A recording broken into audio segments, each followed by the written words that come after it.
নমস্কার বন্ধুরা, ভিলেজ কিচেনে সকলকে জানাই নতুন একটি রেসিপির সঙ্গে ওয়েলকাম। আজকে রেসিপিতে রেখেছি মিক্সড ডাল। এই মিক্সড ডাল খেতে কিন্তু আমরা সবাই খুব পছন্দ করি। আর এই মিক্সড ডাল আমি কি করে তৈরি করছি চলো তোমাদের সঙ্গে শেয়ার করি। প্রথমে এখানে আমি 3 ধরনের ডাল নিয়েছি। এখানে নিয়েছি মসুর ডাল, মুগ ডাল এবং নিয়েছি মটরের ডাল। মটর ডালটা আগে থেকেই আমি ভিজিয়ে রেখেছিলাম। আর এই 3 ধরনেরই ডাল আমার কাছে ছিল, তার জন্য আমি 3টেই ব্যবহার করেছি। তোমরা যে যেমন ডাল পছন্দ করো সেরকম ডাল অ্যাড করতে পারো। প্রত্যেকটা ডাল কিন্তু সম পরিমাণে নিয়েছি। এখানে আমি সবকটা ডাল এখন একটা বড় পাত্রে ঢেলে নিচ্ছি।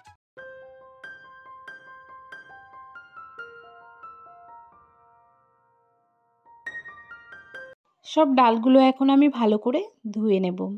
মটর ডালটা আগে থেকে ভিজিয়ে রেখেছি, কারণ মটর ডালটা গলতে একটু সময় নেবে, তার জন্য।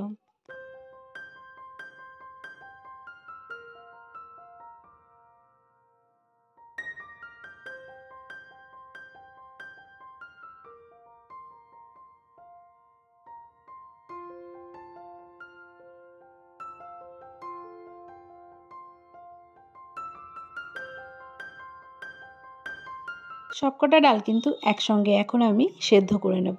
সেদ্ধ করার জন্য প্রেসার কুকারে দিয়ে দিচ্ছি ডালগুলো। আর প্রেসার কুকারের মধ্যে আমি একটুখানি দিচ্ছি লবণ আর সামান্য একটু হলুদ গুঁড়ো। এই দুটো জিনিস দিয়ে কিন্তু ডালটাকে সেদ্ধ করে নেব। ডালটা সেদ্ধ করতে দিয়ে ওদিকে যা যা মশলা প্রয়োজন আমি ওগুলো রেডি করে নেব। এখানে দেখো নিয়েছি 3টে পেঁয়াজ, কয়েকটা রসুনের টুকরো, একটুখানি আদা আর 2টো টমেটো। সবগুলোকেই এখন ঝিরে ঝিরে করে কেটে নেব।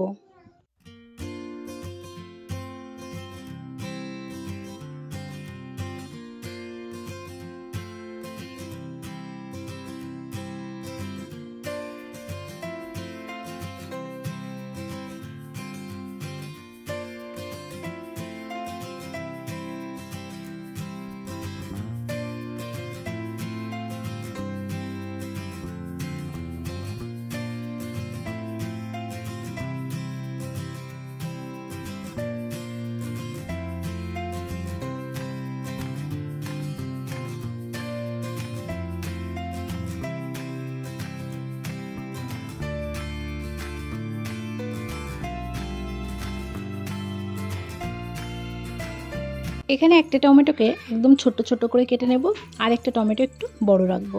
আর এখানে আমি নিয়েছি বিলাতি ধনেপাতা, এটাকেও কেটে নেব।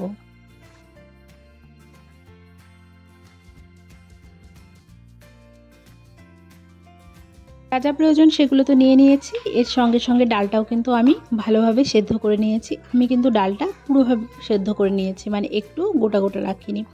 যদি তোমরা চাও একটু গোটাও রাখতে পারো। এবার কড়াই গরম হয়ে এলে তার মধ্যে ফোড়নে জিরে দিচ্ছি, সঙ্গে 2টো শুকনো লঙ্কা দিয়ে দিয়েছি। এবার এক এক করে সমস্ত কেটে রাখা মশলাগুলো ভেজে নেব, মানে পেঁয়াজ, টমেটো এগুলো। তো পেঁয়াজটা আগে ভেজে নেব সুন্দর করে। পেঁয়াজটা একটু ব্রাউন কালার আসলে তার মধ্যে এবার আদা আর রসুনটা দিয়ে দেব। আদা রসুনটাও ওই একইভাবে ভেজে নেব সুন্দর করে। একদম লো ফ্লেম দিয়ে ধীরে ধীরে কিন্তু এগুলোকে ভেজে নেব, হালকা হালকা করে। খুব একটা বেশি ভাজবো না যাতে পুড়ে যায়, সেরকম নয় কিন্তু। এর মধ্যে এবার কেটে রাখা টমেটো দিলাম, সঙ্গে দিলাম একটা বড় কাঁচা লঙ্কা, যেগুলোকে টুকরো করে দিয়েছি। তো এটা দিয়ে এখন কিছুক্ষণের জন্য ভালো করে কষিয়ে নেব। এর সঙ্গে সঙ্গে যে গুঁড়ো মশলাগুলো ব্যবহার করব সেগুলোও কিন্তু এখন আমি এক এক করে অ্যাড করে দেবো।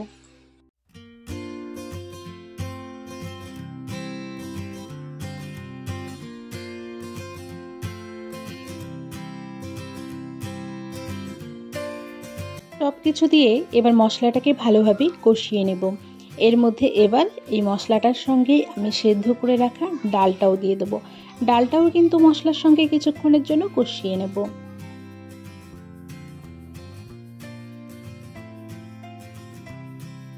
ডালটা যেহেতু অনেকটাই টাইট ছিল, তার জন্য আমি এর মধ্যে একটু জল দিয়ে দেব। জল দিয়ে এবার কিন্তু ডালটাকে কিছুক্ষণের জন্য কষিয়ে নেব সমস্ত মশলাগুলোর সঙ্গে।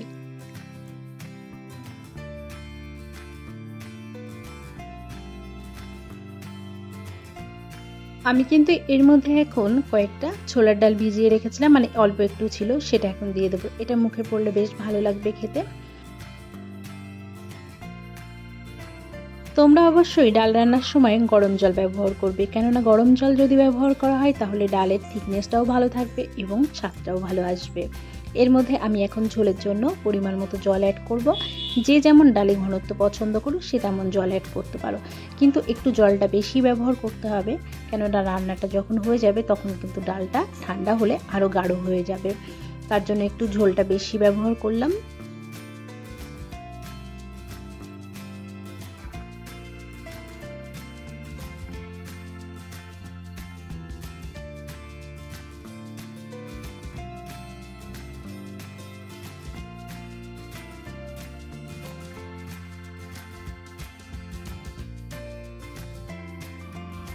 ডালের মধ্যে যে ফেনাটা উঠেছে একটা চামচের সাহায্যে সে ফেনাগুলোকে ডাল থেকে আলাদা করে নেব।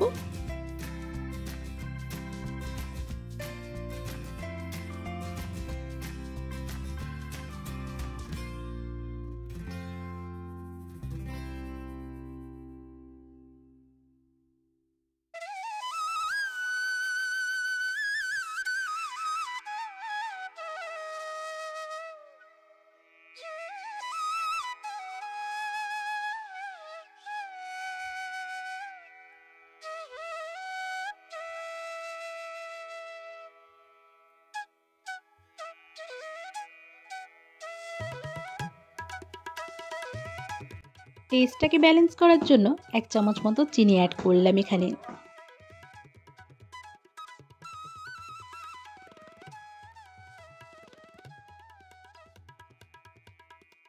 এবার এর মধ্যে কেটে রাখা ধনেপাতাটা অ্যাড করে দেব এবং সবশেষে দেব সামান্য একটু গরম মশলা গুঁড়ো। এইগুলো দিয়ে ডালটাকে আর কিছুক্ষণ জাল করে নিলেই কিন্তু আজকের আমার মিক্স ডাল রেডি হয়ে যাবে।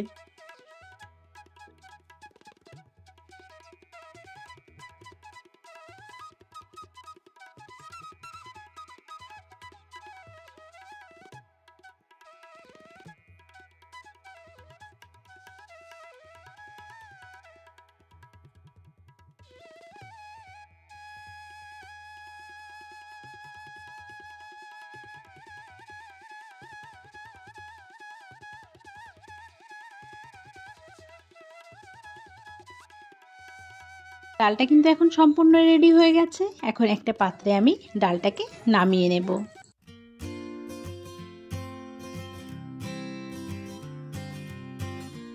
আজকে মিক্সড ডালের রেসিপিটা এখানেই শেষ করছি। রেসিপিটা আশা করি তোমাদের ভালো লেগেছে।